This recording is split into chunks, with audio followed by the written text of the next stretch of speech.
Last day കഴിഞ്ഞു. Space ഷിപ്പിലേക്ക് പോകാനുള്ള പ്ലാനാണ്. ലൈവ് ഇടണോ? ലൈവ് ഒന്നുമില്ല. ലൈവ് ഇട്ടാൽ 360 അറിയാൻ പറ്റും. നേരെ തിരിച്ചാ ക്യാമറ. ഷെഫാണ്, മെയിൻ കുക്കാണ്. എനിക്കാണ് അപ്പുറത്തെ കടയിൽ മീൻ വറക്കലാണ്. ഇവിടെ മീൻ വറക്കും. കുറച്ചൊരു മീൻ പിടിച്ചിട്ട് ഇവിടെ ഇങ്ങനെയൊക്കെ ചടങ്ങാണ്.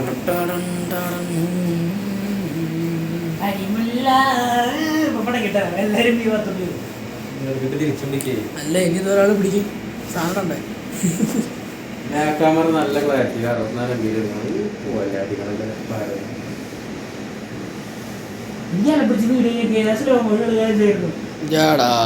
ഇത് പിടിച്ചാ ഇതൊന്നും ശരിയാവുന്ന തോന്നുന്നില്ല. ഇത് ക്യാമറ ശരിയായില്ല.